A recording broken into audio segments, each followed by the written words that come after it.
So my name is Merryl Chaffey. We've been on this property for approximately 12 years. We're mixed farmers. We crop as well as stock, sheep and cattle. Our sheep operation is merino with a Dorset rams. So fat lambs is what we chase, and that's the way we do our sheep. And our stock, we are generally chasing local trade cattle, cows and calves, and then take our calves through to a trade. We fatten our lambs mostly on pasture, and pasture feed our lambs and that, whereas we'll supplement our stock. We basically opportune grain feed. It depends on what we've got at the time, like grain-wise and hay-wise, and also it depends on the market we're chasing on at that particular time. So we've been grain feeding now for approximately 4 years, 5 years. We'll buy in cattle and feed bought cattle as well. A lot of the time, probably 90% of our stock are bought in that we feed. Well, the advantage that we find with the grain feeding is that just lets us finish our stock a bit quicker, and we can run more as far as it goes. We can keep them, push those last few along. We don't try and keep them in the feedlot for very long. It's just topping them up. So that's the way we work anyhow. Grain's fine as long as you do it right and take your time to get the stock onto it. In all honesty, we've probably fed over 500 head, and I think I've lost one, maybe two. And I think out of those two, one was probably possibly from grain, but even that was a bit iffy. It was a bought-in beast. So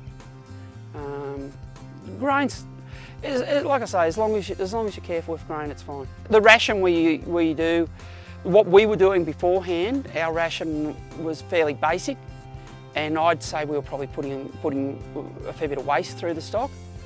You could smell the stock stunk and that, whereas once we started using U-fellows as far as your mix and a ration, our stock changed totally, 100%. We run from light country to heavier country. It literally is all over the place. We only farm certain country, and we stock. We actually probably prefer not to farm. On this country there's not much money in farming. It's only really to supplement our cattle, our stock. We'll grow grain just to finish our stock. We normally can get through with most of our stock on grass. We're a mixture of conventional and rotation. We're more rotation than conventional. We try to put our stock on and take them off and give our country a spell. So we don't like pushing the country too hard. It recovers better. It takes the moisture a lot better when it's got a little bit of coverage, even in weather we're having at the moment. I personally think the drought started nearly 2 years ago. We got a crop not last year, the year before. Time's gone quick. But it was only just a crop. We only just got through it, and hence the reason we didn't make enough hay. There wasn't enough to make hay. When we didn't get it, kept all our grain, and all that went through and finished all our weaner stock. And we supplement fed our cows.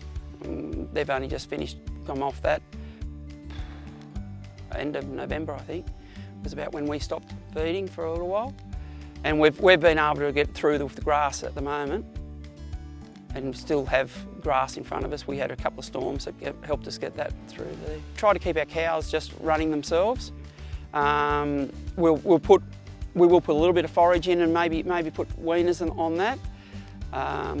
Generally, we don't finish weaners on our forage, mainly because it's too uncertain, and that's another reason why we like the feedlot. We'll finish most of our stock off. When I say that, once again, that's the reason why we buy stock in, because we're finishing off everyone else's stock. Most of my stock I've sold off early, because they're a line of stock usually, and we can get the money for them at the time. And that's pretty much what it comes down to us. It's all dollars in the bank. We did do a little bit of self-feeding. we found that wasn't as successful. Two reasons. One, with our ration, it's got more straw and hay in it, so self-feeders don't like that. And the other reason was we couldn't control the stock as well. And in TROVs we find we can control, we know what they're doing. We know what they're eating, we know where we're up to with them, and we can add moisture. And the moisture does make a massive difference simply because it mixes the grain with the straw better, and the stock aren't nudging through and just trying to lick out the grain, which you will get. You'll get the smart ones that think they can get into it. You know, it's funny, I always say to people, farming's no different to small business. It's the same thing, it's just we've all got challenges, and the greatest challenge I would say to you right at the moment is our weather forecasting.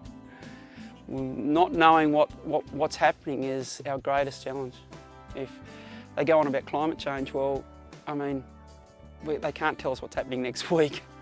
If they could do that, we could manage a lot better. We're in that cycle of it up and down, you know, 1 minute wool's good, 1 minute meat's good, you know, like, and that's there, and my argument to that is we're not going to change that, but, you know, and we're in a dry country, so it's just, we've got to be able to be flexible, and that's the reason why we use the feeding. It's that flexibility of what market is going to give you the best dollars at the time. We have challenges with governments and that in Australia, simply because they don't consider agriculture an important industry, which it is by a long way. And when this country realises that, we'll be a lot better off. But yeah, forward. Technology is what drives agriculture, and anyone that thinks it doesn't is going backwards. And I mean, I hate the iPhone, but it's so good to be able to, you know, do things with. So it's just technology. It's just moving forward all the time. It's one thing we do with our feedlot. You know, we're always trying to keep up in touch with our stock as far as where they're going and what they're doing, and so we know what we're doing, because feedlotting's an expensive exercise. And if you don't know where you're up to, you can go backwards very quickly. It's knowing and keeping an eye on the stock all the time, because it does vary. When we started doing the feedlotting, we went more into the Feedlot Enhancer, and we're using that, and that's when you fellows came into your own as far as the feeding goes. The advice and the help we got from that was incredible. We could actually see a difference. And that was the thing, like, we changed our ration just a little bit on Phil's advice, and yeah, we went from, look, I honestly can't remember our exact figures, but we would have been putting on about 1 kilo, and we went from 1 kilo to well over 1.8. Like, yeah, it was a massive difference. Yeah, it was. And you could see it once again, like saying about looking at your stock, you could see the stock change. You really could. That was from stock that were just sitting and just slowly putting on their weight and fat, to stock that actually just went whoosh. Farming is just an integral part of life.